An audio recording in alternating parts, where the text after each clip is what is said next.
Hello there, welcome to African Perspective here on SABC News Channel. I'm Tsipiso Makwetla. Thank you so much for joining us. Our top story this hour, the Kingdom of Lesotho has taken a bold move in being the first in Africa to officially launch the pilot of coordinated border management system. From the 1st of November, Lesotho will see all other government agencies working as a single entity led by the Lesotho Revenue Authority. This resolution is in line with Article 8 of the World Trade Organization Trade Facilitation Agreement, which is also in line with taking a step towards Africa's free trade policy. Ahead of the busy festive season, Maseru Bridge has transformed into one unit with the sole purpose of expediting the movement of goods and people. People crossing the border, whether on business or for leisure travel, have one stop. So effectively what will happen is that a policeman will be able to stamp a passport or attend to you, and you will have services at one point instead of having to go to this point, to the next point, and so on. So what we are doing is now a coordinated approach to ensure that we facilitate faster, more expedient move of business and leisure travelers. The porous borders between Lesotho and South Africa has been often the cause of concern and tension between the two neighboring countries. The process will now ensure that all people crossing the border will have their passports scanned, so that on the Lesotho side we know that they have crossed into South Africa, and the ticketing system also, it reinforces this to ensure that when you have to give your ticket as you cross into the border into South Africa, to ensure that you have actually scanned your passport, and as you come into Lesotho as well. So this will actually now reduce the incidence of people who are traveling to South Africa without having declared themselves at immigration and cross through a porous border system. While some fear that the new ticketing system may be open to abuse and even be the source of the congestion at the border, the officers are lay-feet. The tickets that are being issued are based on the pilot, and we'll be learning in terms of how they facilitate movement of people. Should they be a stumbling block, they will be replaced by another measure. The new system will now see a dedicated drive-through passport services point for all exit side for 1 to 2 people traveling in a light vehicle, operating between 6 and 10 p.m. Hefty fines will also be imposed for vehicles transporting commercial consignments and arriving without a valid proceed-to-border permit. Loitering persons and abandoned cars within the bridge parameters will also be subjected to fines. SABC News, Maseru, Lesotho. And we move now to East Africa, where Kenya is betting on its opiate substitution services to stem the spread of HIV/AIDS among people who use injectable drugs, with statistics indicating that at least 18% of these drugs are HIV positive compared to 6% of the country's population. Quitting without a substitute drug is difficult, so the methadone treatment also helps those who are ready to quit, according to experts at the clinic. Sarah Kimani reports on a methadone clinic in the capital of Nairobi. At a crowded market area in Nairobi, where a single gate stands ajar, young men and women stream in from as early as 6 a.m. Join the orderly queue of those who got here before them. Once at a small window opening, they are handed a dose of methadone, followed by a glass of water, and off they go until the following day. This has been Godfrey's routine for 2 years now. He is a recovering heroin addict. I was a banker, but due to heroin use, I lost my work. But I'm so grateful for this methadone because it has restored me back to sanity. And since I'm about to finish my program, I have started having plans returning back to work. It is not clear how many people use heroin, but statistics from Kenya's National Authority for the Campaign Against Alcohol and Drug Abuse indicate that between 18,000 and 33,000 Kenyans inject heroin. A research conducted in 2015 indicated that 18% of those who injected drugs were HIV positive. The East African nation is staring at a crisis. The prevalence rates of HIV among this population were actually 3 times the national prevalence. Here at the Ngara Methadone Clinic, the recovering addicts get methadone treatment as well as other medical services, including free antiretroviral treatment and family planning services for women. Methadone has been used since the 1960s as a safe and effective medication for withdrawal from heroin and for longer-term maintenance for former users who have opted to stop its use. Methadone as a drug, it just blocks the receptors in the brain. So when they take heroin makes them feel high, and therefore if they don't sustain it, you find they suffer from withdrawal effects. But with methadone, it works almost the same way heroin works, but it makes you remain sober for longer, and therefore suffering from withdrawal effect becomes very minimal. So it makes you also lose that need of wanting to continue with heroin. The risk is in sharing of needles. So when the users, the people who inject drugs, are basically using needles to inject the drugs, to get the drugs into their system. When doing that, if they happen to share with any other person that is HIV infected, then that provides a route for entry of that infection. Methadone is provided orally.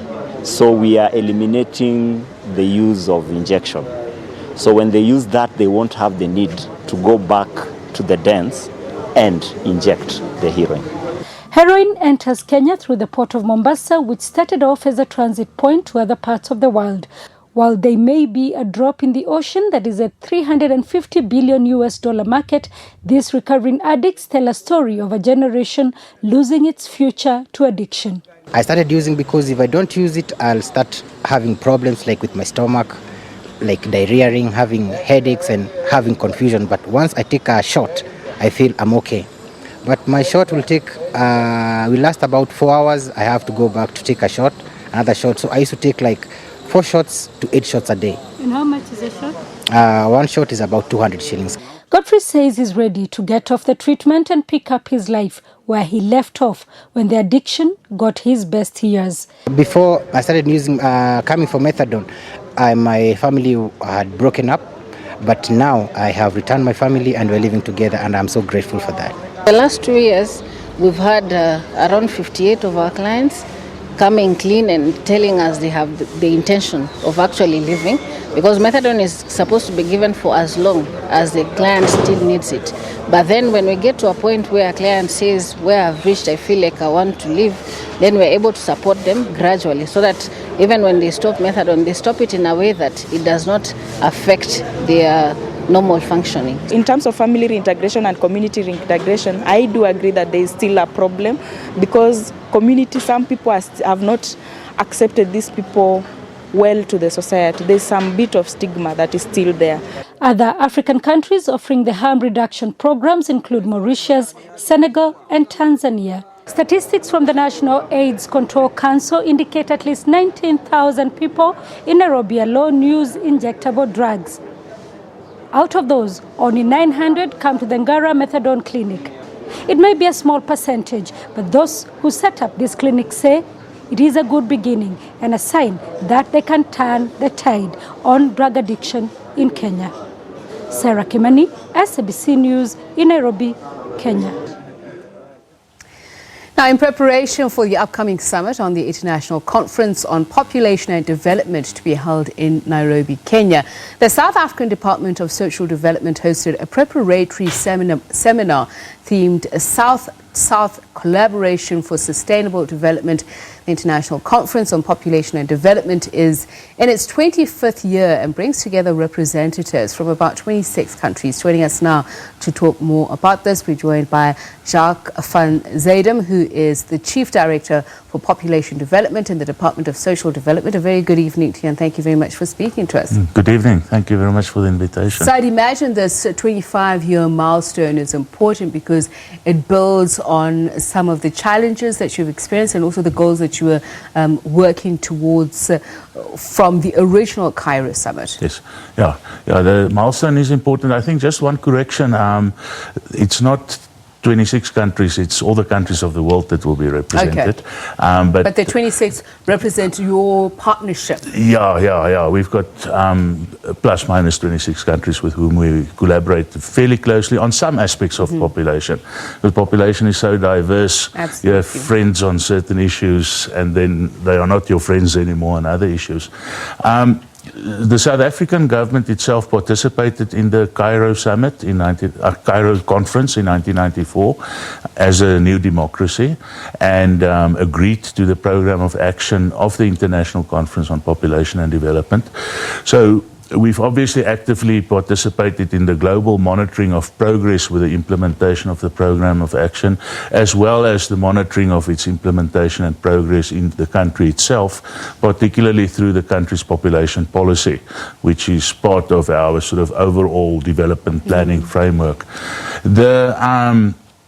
The United Nations, in convening the summit, has the objective to obviously reconfirm the commitments of as many governments as well as civil society organizations and other sectors to continue the implementation of the program of action, as well as to, through focusing on what are the main issues 25 years later, what is the so-called unfinished business within the context of the Sustainable Development Goals. What are the main issues now? Because as you said that when we talk about population development, it's such a wide subject, and you spoke about the fact that not all countries are necessarily born equal. Part of the criticisms of the SDGs has been that there's not been enough focus on social aspects of the challenges populations face. Now, obviously, in the domain of population, one finds almost like a convergence of social challenges. In different parts of the world, one obviously has different challenges, but it's quite clear that nowhere are there no challenges. I think many countries in the Northern Hemisphere are probably more concerned about migration, for example. Countries in the Southern Hemisphere have concerns that basically relate to what emanates from conditions of poverty and inequality. For our government itself, the status of women and gender equality remains a very important agenda item, because in essence, no developmental policy can really work unless men and women are equal partners in such a policy. And especially when you also look at sexual and reproductive health rights, that's also a major issue if you're talking about development and any progression of a country towards growth. Now, for our country particularly, sexual and reproductive health and rights has been a fundamental rights issue since 1994. In South Africa, our constitution and legislation actively promotes the freedom of choice that women have in relation to matters that affect their bodies, and that obviously therefore makes every South African entitled to sexual and reproductive health services, which we understand in an expanded manner to also include the right, for example, to terminate an unwanted pregnancy. We also understand it to include the one's rights regardless of sexual orientation and gender identity. Now, those are matters that we advocate actively in the international fora on population matters, and it's a matter that our government, with its partners that hold the same beliefs on sexual and reproductive health and rights, will be articulating and promoting in the Nairobi summit. For us, it's important in the context of the region in which we are, obviously to work together closely with our neighboring countries, but also to advocate what we believe are population type of programs and interventions that would contribute to the region's total development. And of course, I think it's common knowledge that in Africa there's much disagreement on the status of women and therefore on sexual and reproductive health and rights as well. Now, we try to not politicize the matter, but rather to unpack the benefits of doing things the way we are doing in South Africa. So almost as in the to set an common goals example. that Africa would have in terms of growth and development. Africa has obviously the Agenda 2063, which is a sort of broad blueprint for the continent's development. In the area of population, the African countries have actually agreed very strongly on a program to promote the international program of action in the continent that was in the form of a declaration. It was called the Addis Ababa Declaration of 2013. The weakness of the Addis Ababa Declaration is that it has a rider within it, which basically says we are committing to do all these things, but subject to national legislation, etc., etc. You know, so one would find that, you know, certain governments would agree at one level to non-discrimination, but on the other hand, continue implementing legislation that discriminates or undermines certain rights. Or, you know, what is really the harshest from our observations across the continent is often it's not active discrimination, but it's, for example, the withholding of essential sexual and reproductive health services. So a government would say, no, women in our country can freely choose the spacing and number of children they have, but if they go and look for the tools with which to control that spacing and to really exercise it, they don't find it in local clinics and so on. I'm just wondering, and it's just interesting to look at your partners on population development. So those 26 countries. Yeah, those are the 26, yeah. So South Africa must be in a very unique position in the sense that it's hugely different in some respects with the rest of some of these members, but at the same time they have commonalities in certain areas as well. So what line are you pushing when you go to the summit in Kenya? When we engage internationally on population matters, I mean, first of all, of course, what informs the government's approach, as well as the approach of the non-governmental organizations with whom we collaborate in the international space, is the interests of South Africa's own population. So obviously, when we get into the politics of population, it's always against the backdrop of what would be best for South Africa's people. Then we almost have like a three-prong approach. The one leg of the approach is so-called South-South collaboration, which basically is the alliance of partners in population and development that has members in Africa, Latin America, and Asia. What we gain from that partnership is to be in a space where developing countries discuss with each other the problems of developing countries, and we learn from each other in terms of the innovations that one might find in certain countries or others. The second leg of our international engagement is obviously to work as closely as possible with other African countries, particularly in Southern Africa, but again, without compromising what is important for South Africans. But, you know, stability, including social stability in Africa, is good for everyone in Africa, including us. And then the third leg is to advocate our beliefs, principles, and values, which often puts us in alliances with countries that are elsewhere in the world. All right, Jacques, I'm afraid we have run out of time, but thank you so much, thanks very much for joining us and speaking to us.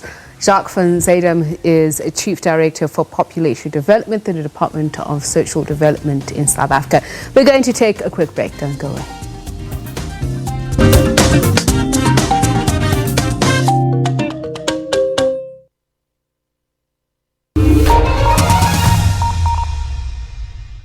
$1.75 million was paid to you on the 14th of March 2018. What's your response to that? How do these comments add to this narrative? It only takes 1 minute to change your mind. This money has to be paid back. The bottom line is, who is held accountable? Water consumed by residents is not suitable for human consumption. What's going on there? Why haven't we seen solutions to these problems?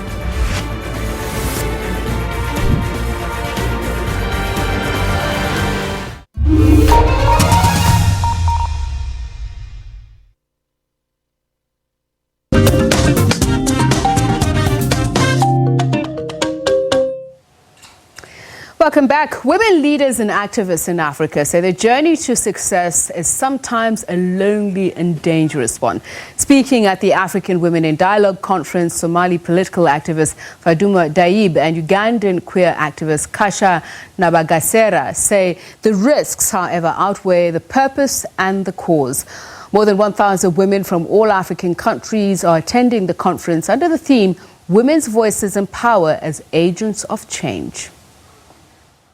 Extraordinary women from Somalia, Uganda and Zimbabwe sharing advice on how to be pioneers in their own spaces. Faduma Daib was the first woman to run for presidency in Somalia in 2016. She says she recognized that women are already unofficial leaders of their communities and it was about time to formalize it. Daib says during her campaign she was ridiculed and even received death threats. There must be a safety net for women who vie for political leadership. It's a messy, lonely road. And it's a road that needs others to walk with you. Otherwise, you're not going to make it at the end of that road. And it is because not just of the men, but also some women who really don't give them that full support. So a lesson learned is that you need actually financial resources, particularly in a country like Somalia, where 75% of probably your campaign finances would go into security because they're hell-bent on killing you because they believe you don't deserve a chance. In Uganda, homosexuality is illegal, and for the last 20 years, Kasha Nabagasera has been fighting to normalize being queer. She opened a foundation that offers legal assistance to the LGBTIQ+ community. Nabagasera says she has often wanted to give up because of the difficulties of being a lesbian woman and an activist in Uganda. 20 years ago when I started this movement, I'm among the only 2 remaining people in Uganda who started this movement 20 years ago. So it's lonely. I've lost people, death, suicide, or asylum. So it gets lonely. So there's a lot of pain, but it's that pain that actually keeps me moving every day because it gives me hope. Despite the hardships faced by women pioneers, this Zimbabwean social entrepreneur and philanthropist, Tsitsi Maiswa, says one should not be deterred from activism and advocacy work. She says issues and challenges faced by women on the continent need to be fought, even when the hurdles seem too large. If you sit on a board or you are a decision maker in an NGO, NGOs get a lot of money. Let's bombard social media, every platform we have to use our voices. It's not enough for us to speak as individuals or to look at certain women as the role model. We need to use every space we have to stand and speak on the behalf of those voices who cannot speak on behalf of themselves. The AFWOD conference will continue until Friday. Nama Bolani, SABC News, Boksburg. Attendees at that African Women in Dialogue conference have called for the implementation of policies that will ensure that women are included in peace resolution processes. This as peace and security at all levels of society took center stage at the 3rd day of AFWOD.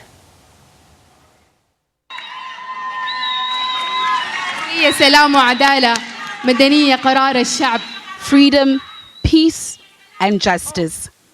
These 3 fundamental pillars are what delegates at the African Women in Dialogue are demanding to forge towards a safe and peaceful Africa. The theme of Wednesday's panel discussion put the spotlight on women, peace and security, and strategies that will prevent violent conflict on the continent. I know that if we want to make progress, we need to do things differently now. We need to utilize our resources, pull them together, and we are going to build the peace. Not militaries, not peacekeepers, but ourselves as the peace builders.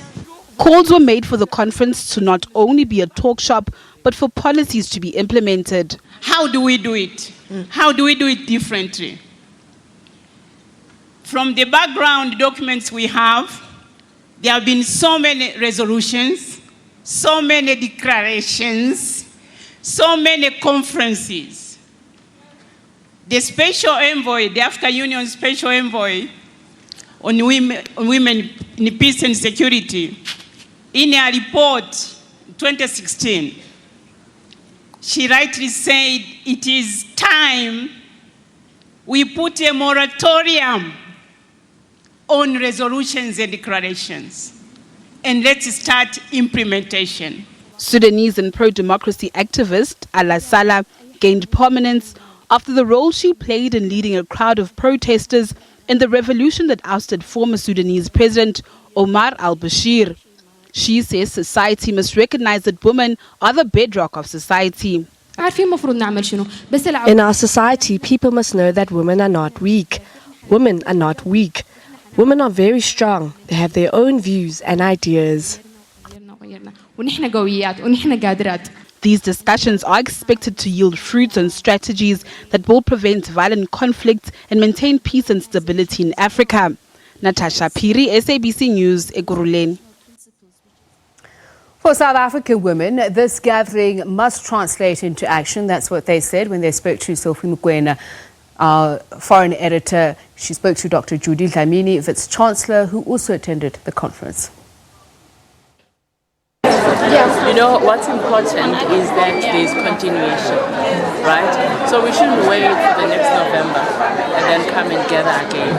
We should, after this, collate, which I know Sister Nene and the team do, collate reports, but have a platform that makes us communicate in between, so that by the time the next November comes, we are actually giving feedback on the things that we've been doing together. So I believe that as African women, we can be the kingmakers and the queenmakers. It's up to us, and we need to share. I listened yesterday to my future president of Somalia, and I actually was just taken aback about what she had to endure just because she's a woman. And I feel collectively as Africans, it doesn't matter where you are in the continent, you should know that you have your support group, you have a platform that uses media to galvanize support, to protect you, because when people dehumanize you because they want to get you out of the way in terms of pursuing leadership, we should be that voice that actually counters that, and our power should be bigger than ours. So I think our job is actually cut out for us. That platform, that technical platform, is the way for me to keep the conversation going, to have targets of what should be achieved, and tick the box when we achieve that target. By the time the November comes, we're actually saying of the 5 targets that we have, we've been able to sort out 3.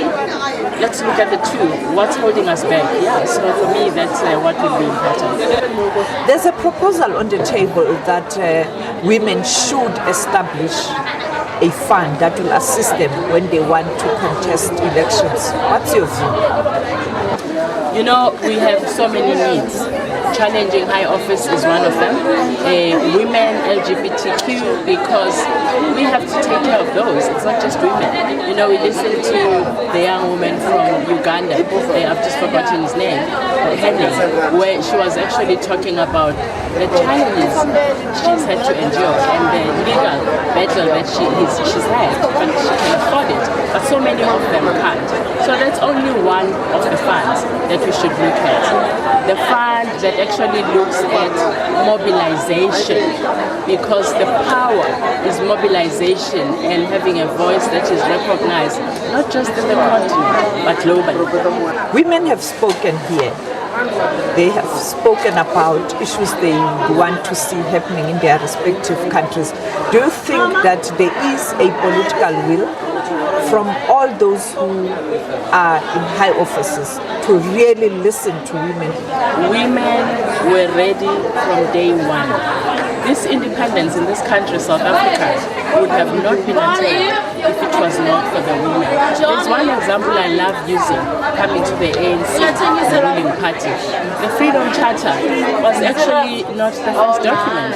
The precursor to the Freedom Charter was the Women's Charter, which was 2 years prior to the Freedom Charter we talk about. But we don't talk about the Women's Charter.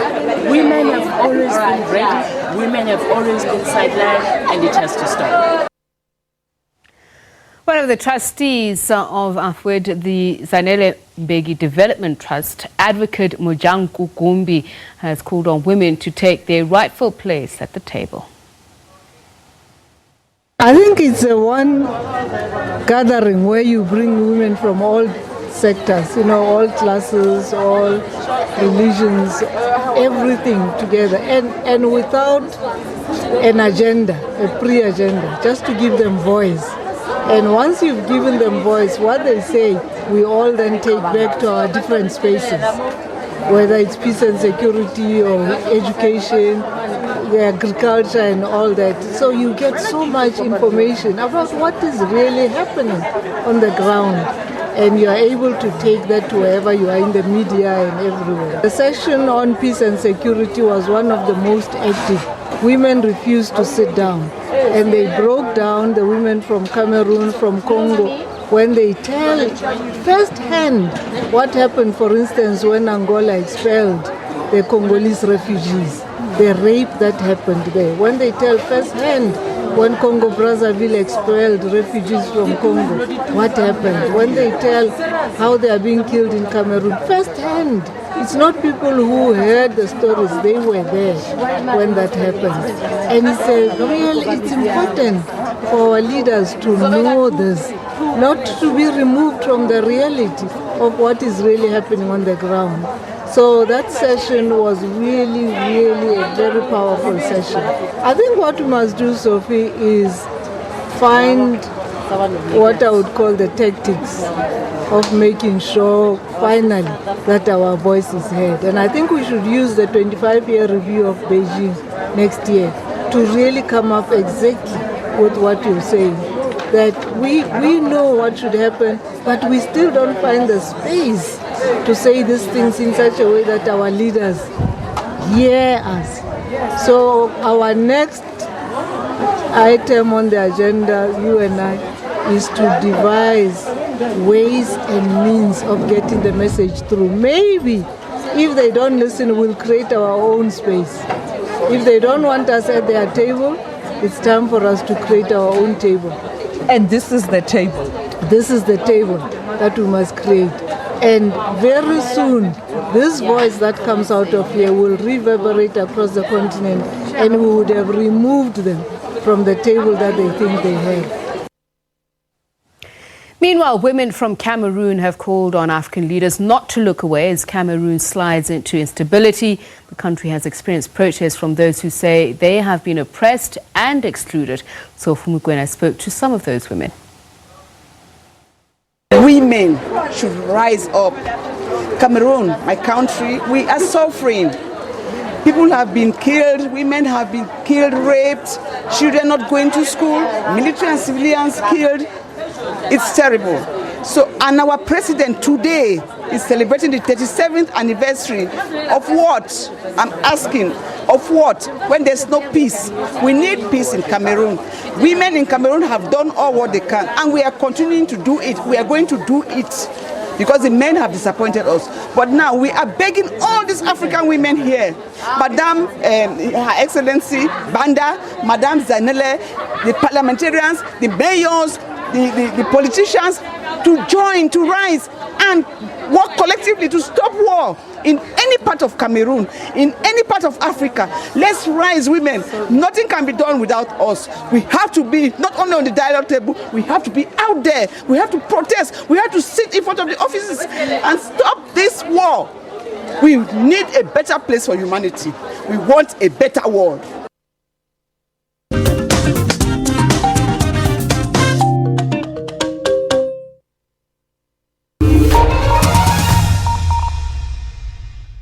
What should you do to avoid getting ill? Eat healthy, not to do drugs, not to smoke. To learn more about some of the most common illnesses and how to avoid them, join Dr. Silo Motaung each week and get all your health questions answered by experts. What are those signs that people should look out for and say, this is time for me to go and seek help? It is very important to identify and address those problems as early as possible. You are a fighter, you are a warrior, and you will get better. Right here on Health Talk.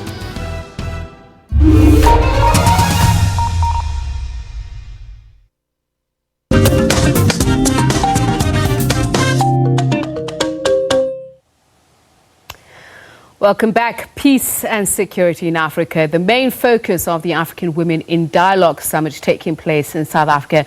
As you saw earlier on, activists such as Sudan's Ala Salah and Nigeria's #BringBackOurGirls founder Obi Ezekisili sharing their experiences. But what is the big picture of how women are affected by conflict and what role can they play as peace agents, especially in preventative democracy? Joining us now is Professor Cheryl Hendricks, Executive Director of the African Institute of South Africa. She has substantive insights into conflict management, security, gender, governance and peace building. She joins us via Skype. A very good evening to you, Professor. Thank you so much for speaking to us.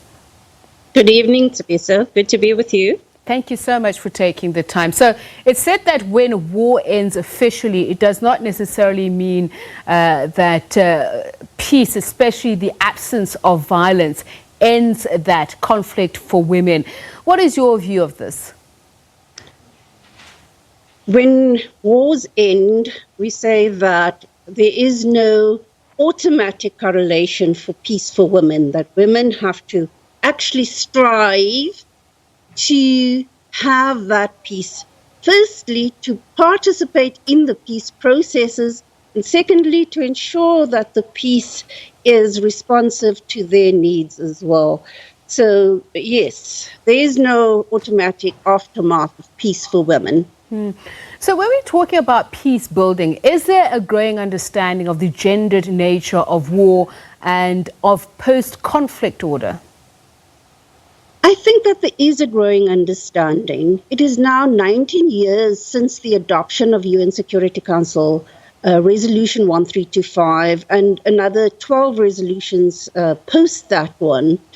And one of our main gains as women activists, I think, in the peace and security space has been to generate an understanding of the impact of conflict on women, of women's need to participate in peace processes and all peace and security structures and institutions, that there is a need for the protection of women during conflict and in post-conflict situations, and then for more preventative measures. I think that message has got home, that there's sufficient frameworks in place, sufficient women's organizations formed to articulate that as well. But we are not translating it into practice. The representation of women in peace processes, for example, is still far too low. We only have 19 years post 1325's adoption, 3% of women participating in mediation, for example, 4% of women in peacekeeping as military people. Only 20% of our agreements speak to the issue of gender.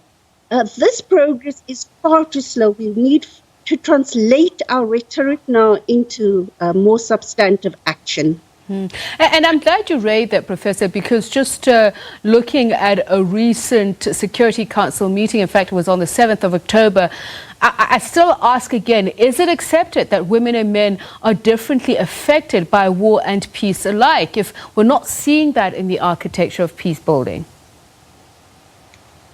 It is accepted, but it's not acted upon.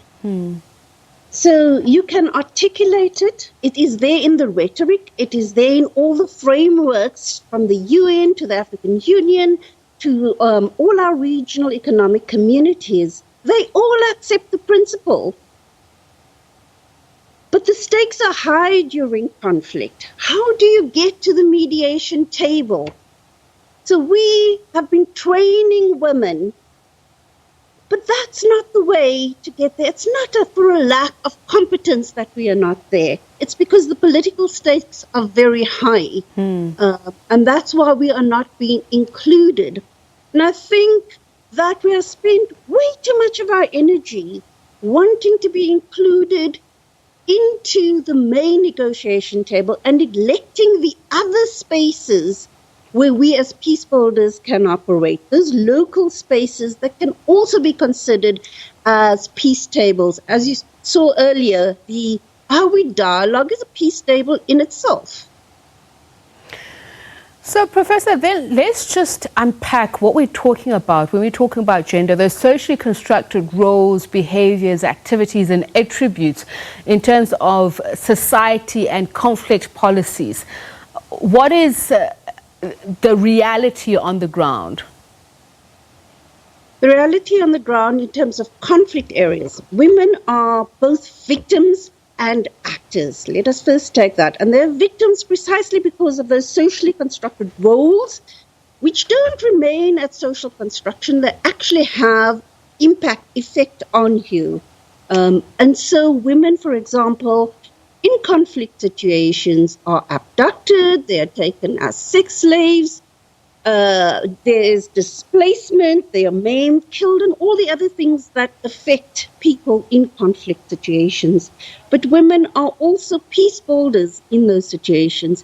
If we think back to Liberia and Sierra Leone and the DRC and formations like Feminist Afrique Solidarité in Senegal, WANEP, and a range of other peace-building organizations that pressured men to actually undertake those peace agreements, then I think that we have shown our capacity for peace-building as well. So we are both victims and actors in these spaces.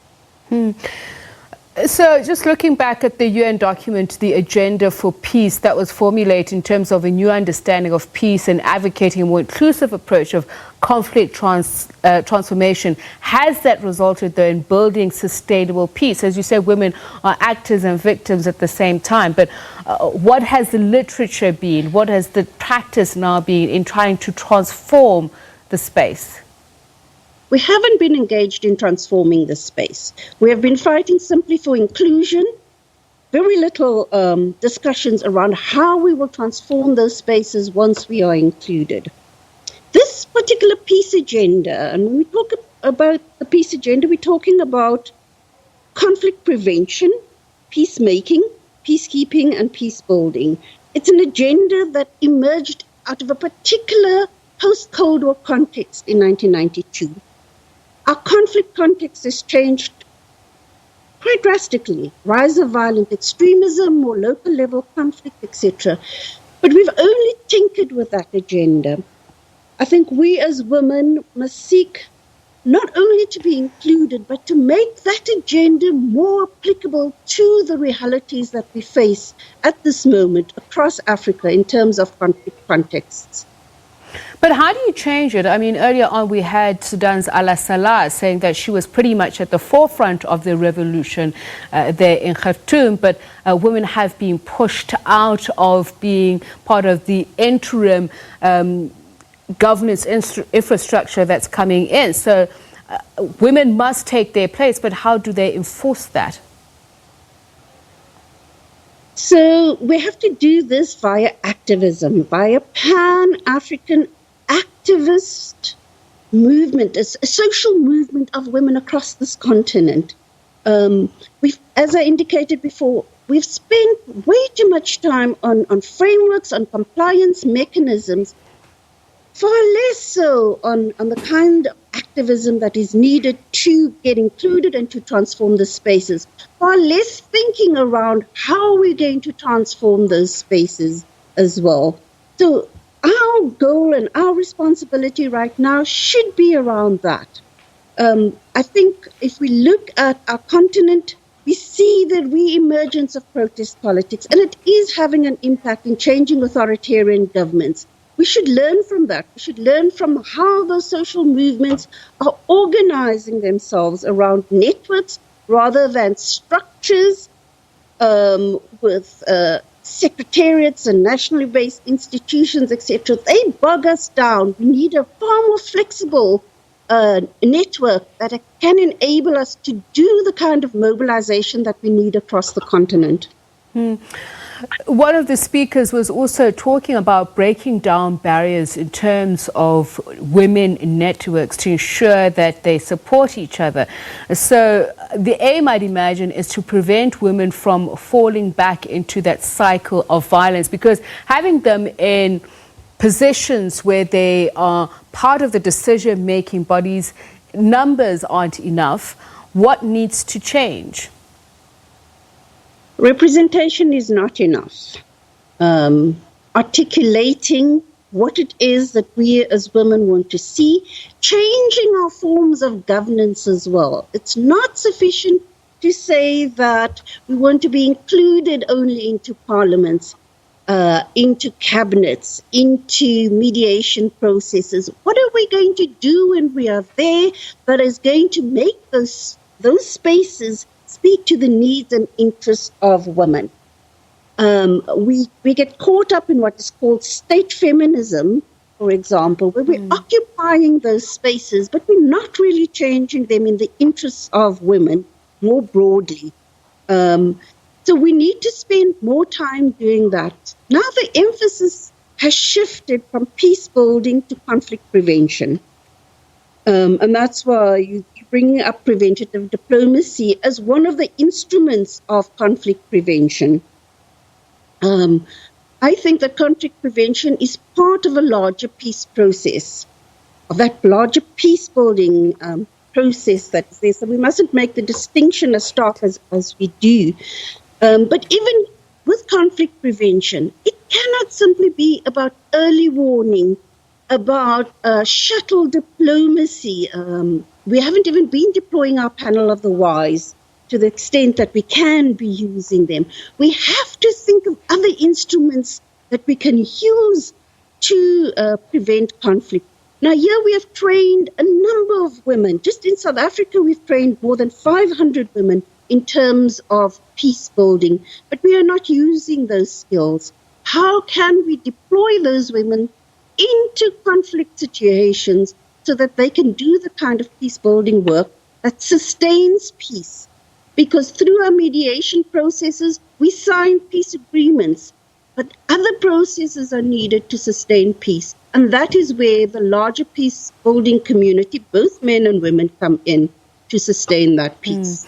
Would you agree that a lot of disarmament programs, roadmaps fail because of the lack of security sector reform? There is definitely a lack of security sector reform. I think with a rise in violent extremism, we went right back to a state security paradigm here. And so we've been beefing up the security sector and not looking as closely as we should at the oversight of that particular sector. You know that the program for Africa is silencing the guns by 2020. The guns are going off louder than ever on our continent. And so, yes, the need for security sector reform is there. But more importantly, the need to build infrastructures of peace. We've spent time building security architectures, not peace architectures. So we need to be thinking more about where are the peace brigades, where are the peace centers, where are the peace ministries as opposed to just security ministries. What are the instruments that we need to have in place from community level right through to the international level to actually create peace? Because for peace to happen, we need to focus on peace, not just on security, although security is also necessary. The structures that we have is to combat the physical violence, but the structural violence, the psychological and emotional violence, no police, no military can deal with that.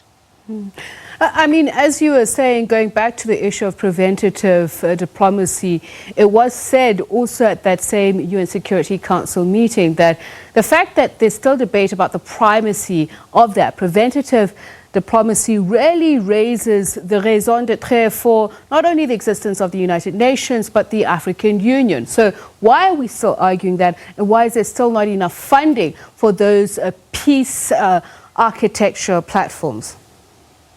We seem to be stuck in this box, unable to think outside of an agenda that was set in a particular context.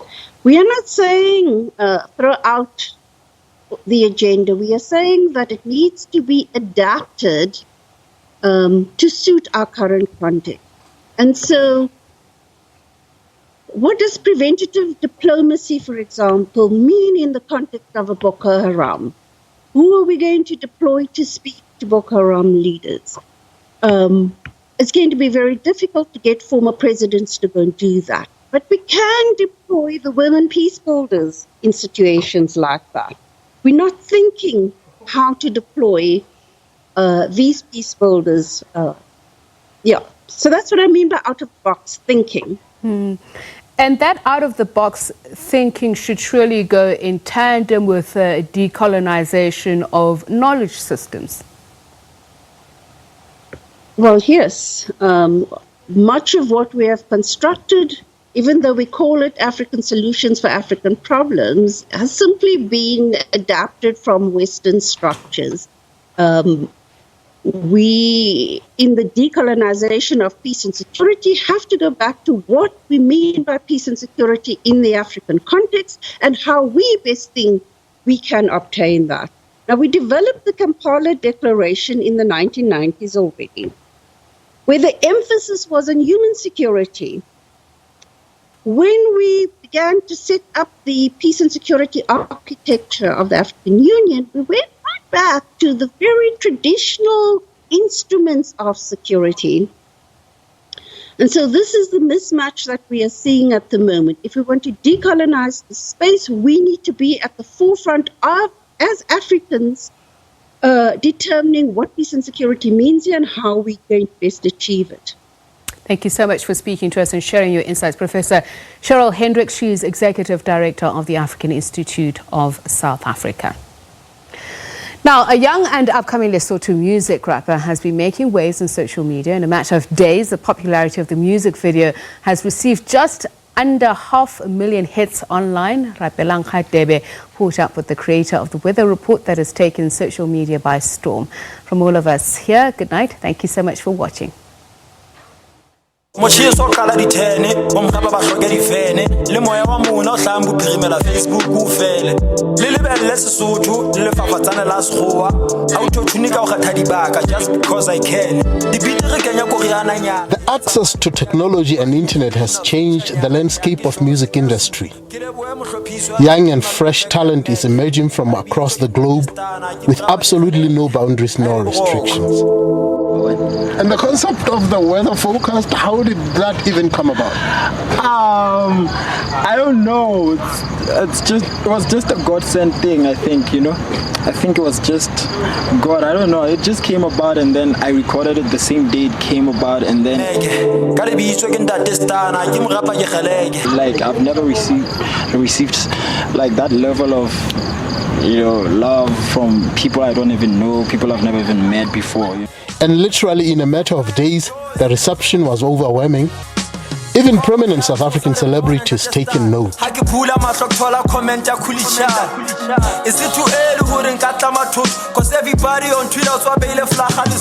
In appreciation, the young Datestona has dropped another hit, this time with the influence of the veteran South African artist Caiphus Semenya and the glorious World Cup victory of the South African team.